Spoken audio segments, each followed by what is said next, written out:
আমি বলবো।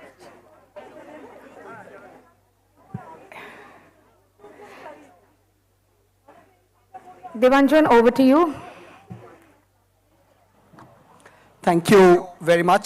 Can I just request the audience to settle down a bit? It's been a brilliant session that preceded us, and I can well imagine the excitement. Before I kick off this session, can I just get a sense of how many of you here have read the novels and have questions that you would like to put to the authors? So this will help me structure the session a little bit appropriately. Some of you have, okay. First, I would like to kick off with a huge round of thanks to the team that puts this festival together, Malavika Banerjee and her team at Game Plan. I think this is a festival that we here in Kolkata are very, very proud of. It's put Kolkata on the literary map, if it needed to be put on the literary map of the world again. And I think the sessions are brilliantly curated, and one evidence of that is this particular session that Malavika has put together, where she has brought two debut novelists together, but there's so much in common, and obviously there's a lot that differs as well, but just a tribute to how well curated the sessions at Tata Steel Kolkata Literary Meet are. I have with me Anindita Ghose and Soumya Bhattacharya, two debut novelists, and their novels are absolutely brilliant, and I really urge those of you who haven't read it or have not yet purchased it, please go out and get these novels. This is Soumya's novel, and this is Anindita's novel. Both are available in the bookstore outside. What is quite compelling about both novels, I felt, there are three things I think that kind of connects the two of you and the narratives that you've written. I think the first thing is relationships are at the heart of both novels, and particularly relationships between parents and children. In your case, it's about, the focus is very much on the mother-daughter relationship. Soumya, in your case, it's a focus on father-daughter relationship.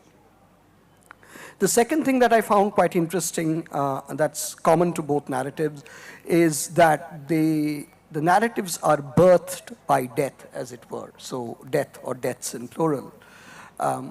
So we'll talk about that a little bit if possible. And the third thing is extraneous to the world of fiction, but to your real lives. Both of you have been or are journalists, and journalists I immensely admire, and your non-fiction writing is something that I've been following for a very long time. Soumya, we launched your first book of non-fiction together at the British Council. There are a lot of commonalities. Well, so this one too, as a matter of fact. This one too? At Oxford Bookstore. Right, yeah. The first question I would like to put to, so a couple of questions common to both of you, is the choice of the form. If I may start with you, Soumya, you have chosen a relatively conventional epistolary form, the first-person narrative, but it does pack in a number of surprises, and it adds layers that I felt is not that common to that framework. Would you like to comment on that? No, well, it isn't really a conventional epistolary novel in the way we know what an epistolary novel is, or the way we define an epistolary novel.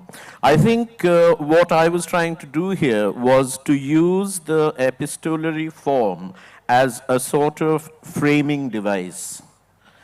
And the narrator tells the story of his life to his daughter in what he calls are a series of letters, but they are actually only dispatches from the front line of his life. And what he's hoping, slyly, secretly, because if you come to the end, there's a reference to him printing it off, what font he uses, leading, Times New Roman, double spaced, and he prints the whole thing off, and he wants to send it off to an agent. So what he is secretly, slyly hoping for is this becomes a book, which actually becomes the book that you're holding in your hand. So it's a kind of metafictional play going on there. Anindita, about your choice of the narrative device, I mean, what would you like to share with us here, and what compelled those choices that you made?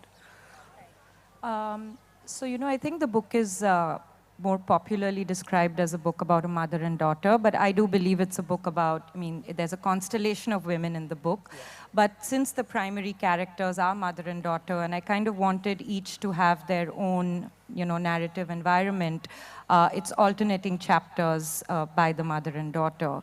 I also have these posters, which I was very excited about, because there is a right-wing vigilante political group called MSS, and I kind of didn't want to waste too much, fictional space or narrative space talking about them. So I thought just having their posters in various stages of articulation would be a good way to show them. And I feel as writers, of course, we read a lot, and some things distill into your consciousness. And I was reading Rachel Kushner's Mars Room at the time when I was working at the book.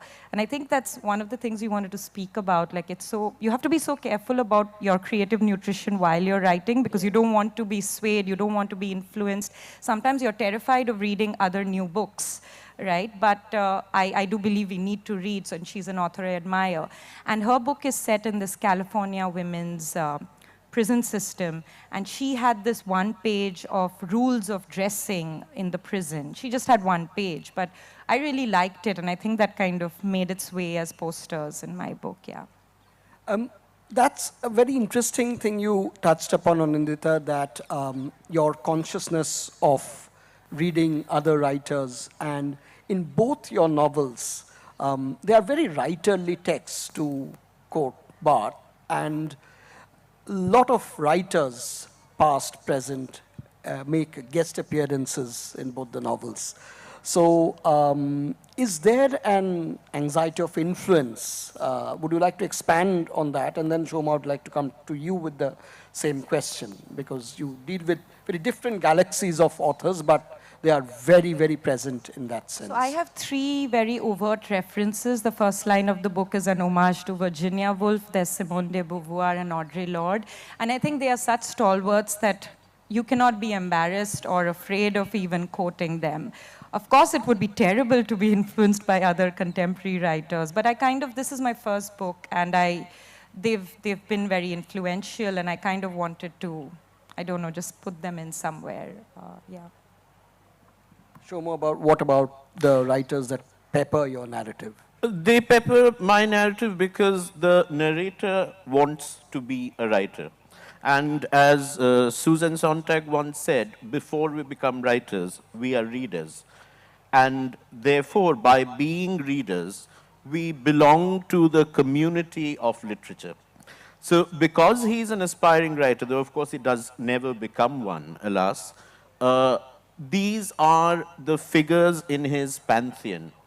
And these are the figures that stimulate him, inspire him, and his consciousness as a writer, even as an individual, as a human being, is heavily colored by the presence of the pantheon. Some of them dead, some of them alive, some of them dead when the novel first came out, some of them alive when the novel first came out and now dead, but they are this huge unspoken influence that he looks up to and wants to, in some way, to emulate. This other thing about your novel, Soumya, that is, as a reader, I found interesting and slightly disturbing as well, which is there's almost a sense of, I'm struggling for the right word here, a fear of being a writer or almost being ashamed of being a writer. And I'm just reminded of G.K. Chesterton, who described writers as peddlers of words who are swapping ideas for money. And then you're also, in a parallel life, you're a journalist, again, sort of using words in other contexts.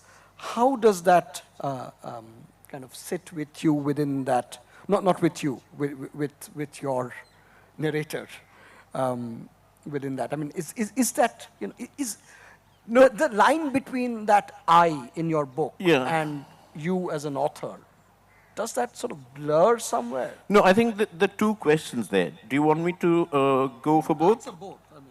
I mean, One being the fear of being a writer, being a writer, and fear of also being a the writer, shame. I think the narrator is terrified that he will not make it, and he doesn't. And the worse things get, the we more... don't know, that I'll contest. We don't know whether he makes it or not. Well, at least it's no? very ambivalent and deliberately so, but at least till the 200th page, we don't know that he has made it. So that's how I would put it. So therefore, the worse things get in his life, and he scratches away and he just can't come up with something, the more terrified he becomes. So that is the fear part of it. And the shame part of it that you mentioned, and I think there's a scene when he has to fill in a form at his daughter's school. Exactly. And there's occupation, and his daughter comes and asks, what do you do? The shame is that all he wants to put there is writer, but he can't because he isn't one. On the same question to you, and I'll come back to you on the second one. Yeah.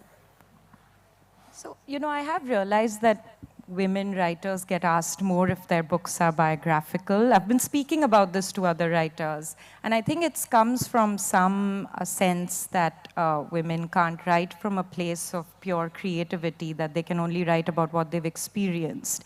But I realized that in my years as a journalist, I have also asked this question to writers. So I think it's probably some kind of, you know, an innate curiosity. You want to know if something is real. But I was terrified that people would think that things were real, or I needed to build these layers of distance, because otherwise you can't go free. So Bombay is a city that I've lived in for most of my life. And I think just one of the things I did is that the book is not set in Bombay. It was just one physical detail that I could avoid. And the book is set in so many cities. It's New Jersey, Dharamshala, Mysore, Delhi, Calcutta, but not Bombay, which is a city I know most intimately. So I think as writers, to be able to be free or to be able to kind of explore truth, you can't really be thinking about, are my parents going to read the sex scenes, or, you know, are people going to think this happened to me? You have to get confident enough to distance yourself from that. And I do know that my next book is set in Bombay, so I think maybe I'm getting better. But I think it's always a worry, because in a sense that all fiction is true and then it's not true. So, you know, where does it come from? I think what you're talking about is, correct me if I'm wrong, sorry, the difference between fact and truth, which is also a difference between narrative nonfiction and fiction. Absolutely where agree. Imagination comes into So I play. feel, so when people ask me if being a journalist helped with writing fiction, I feel absolutely not, because the impulses of journalism are so different from the impulses of fiction. Journalism is about fact, it's about detail, it's about underlining things, and I think good fiction is about leading readers by the hand to a place and leaving them there. You can't talk down to the reader, you can't underline, over-explain, fill in details. So when I was editing my book, because I had a chance to do that again for the UK edition, I think a lot of what I did was delete things. I didn't modify things, but it was a lot of deleting things, because as a journalist, that's an impulse that I have, fill detail, name, place, age, you know. So yeah, so I think fact versus truth is a good way to frame it. Shoma, on that question of The journalism. Line blurring eye is what you were Yeah. asking. The narrative